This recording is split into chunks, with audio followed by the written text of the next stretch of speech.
નમસ્કાર, spark today ન્યૂઝમાં આપનું સ્વાગત છે। દર્શક મિત્રો, ભર ઉનાળે હવે તો વડોદરા શહેરમાં ભૂવા જોવા મળી રહ્યા છે। હા દર્શક મિત્રો, વાત કરવામાં આવે તો વડોદરા શહેરના કારેલીબાગ વિસ્તાર જે L&T 4 રસ્તા છે ત્યાં મસમોટો ભૂવો સામે આવ્યો છે, કારણ કે પાલિકાના બેદરકારીના લીધે જ આ મસમોટો ભૂવો સામે આવી રહ્યો છે।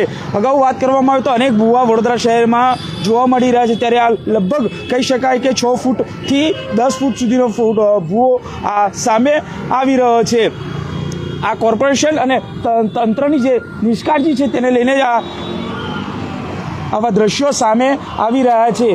વારંવાર આ રીતની બેદરકારીના લીધે આજે કહેવાય છે કે રોડ બેસી જવાની જે ઘટનાઓ છે સામે આવતી હોય છે, ત્યારે વધુ એક વખત જે કહેવાય છે કે આ કમલેશ પરમાર દ્વારા સામાજિકો દ્વારા અહીંયા બેરીટેકિંગ લગાવવામાં આવ્યા છે અને તેઓ આ સામે તંત્રની સામે પણ તેઓ લાલ આંખ કરી રહ્યા છે। કમલેશભાઈ સાથે જ વાત કરીશું। કમલેશભાઈ, શું કહેશો? મસમોટો ભૂવો કેટલો ફૂટ ઊંડો હોઈ શકે છે? આ લગભગ 8 થી 10 ફૂટ ઊંડો ભૂવો છે અને પહોળાઈ જોઈએ તો 8 થી 10 ફૂટ એ પણ પહોળાઈ છે।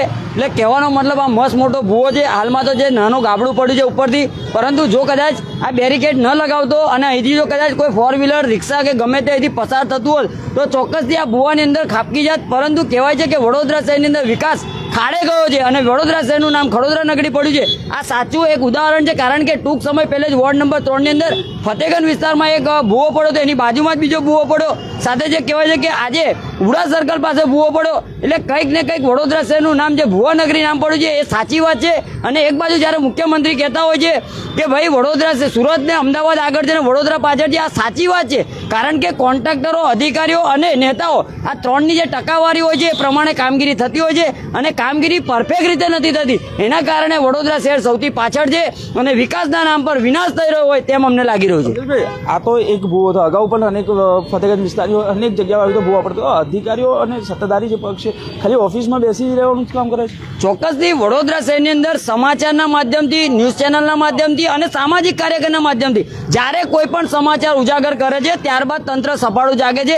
બાકીના દિવસોમાં તો એસી કેબિનમાં અધિકારીઓએ બેસવાનું અને જે કામચોર અધિકારીઓ પંખા નીચે એસી કેબિનમાં બેસીને પોતાનો મોબાઈલ જ મચડતા હોય છે, પરંતુ જે સ્થળ તપાસ કરવી જોઈએ, વિસ્તારોમાં ફરવું જોઈએ, સ્થાનિક કોર્પોરેટરો, ધારાસભ્યોએ પણ એ લોકોને ખાસ કરીને આ અધિકારીઓ પર અંકુશ રાખવો જોઈએ, પરંતુ આ અંકુશ ન હોવાના કારણે અવારનવાર ભૂવા પડી રહ્યા છે અને આજે કાળા કલરનો કાળો ડામર અને કાળો ભ્રષ્ટાચાર આજે વડોદરા શહેરની અંદર અનેક જગ્યા ઉપર જોવા મળી રહ્યો છે અને ભર ઉનાળે જ્યારે જો ભૂવા પડતા હોય તો આ વડોદરા શહેર માટે શરમજનક બાબત કહેવાય। કમલેશભાઈ, સવાલ એ છે કે હજારોની સંખ્યામાં અહીંથી વાહનો જતા હોય તો કોઈ જાનહાનિ થાય, કોઈને મૃત્યુ થાય તો જવાબદાર કોણ? હા, વડોદરા શહેરની અંદર ટૂંક સમય પહેલે જ્યારે એક નાના બાળકો જ્યારે લેકઝોનની જે ઘટના ઘટી હતી અને 12 બાળકો મૃત્યુ થયા અને 2 શિક્ષિકાઓ મૃત્યુ થયા, ત્યારબાદ જે કહેવાય છે પાઠ લેવો જોઈએ, શિક્ષણ લેવું જોઈએ, પરંતુ કહેવાય છે કે કેટલાક લોકો અધૂરા શિક્ષણની અંદર નોકરી ચડી ગયેલા હોય, આમને કોઈ ખબર જ નથી પડતી, પરંતુ જે કહેવાય છે કે વિસ્તારની અંદર સ્થાનિક ધારાસભ્ય અને કોર્પોરેટરોએ આ લોકો પર અંકુશ રાખવાની જરૂર છે, અધિકારીઓ પર જે કામગીરી કરવાની જરૂર છે, પરંતુ હાલમાં જે કામગીરી થતી નથી, પોકળ કામગીરી થાય છે, એના કારણે અવારનવાર ભૂવા પડી રહ્યા છે। શું માનો છો હવે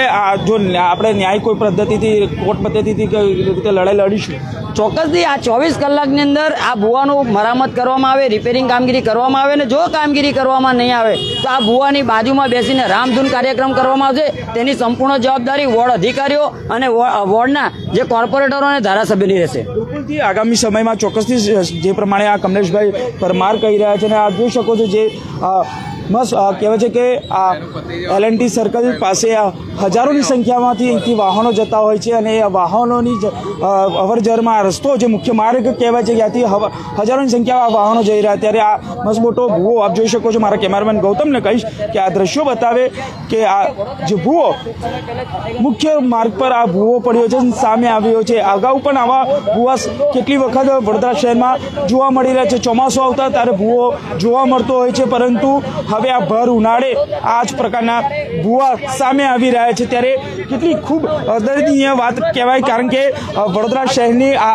ખુદ મુખ્યમંત્રી પણ એવું કહી ચૂક્યા કે વડોદરા પાછળ રહી ગયું છે। સુરત અમદાવાદની પરિસ્થિતિની જો વાત કરવામાં આવે તેમાં પણ વડોદરા પાછળ રહી ગયું છે, ત્યારે હવે આ અધિકારીઓ સાથે કોન્ટ્રાક્ટરની મિલીભગતને લઈને આવા ભૂવા સામે આવી રહ્યા છે, ત્યારે હવે જોવાનું એ રહ્યું કે આ ભૂવાનું જે મરામતનું કામ છે એ ક્યારે પૂરું થાય છે।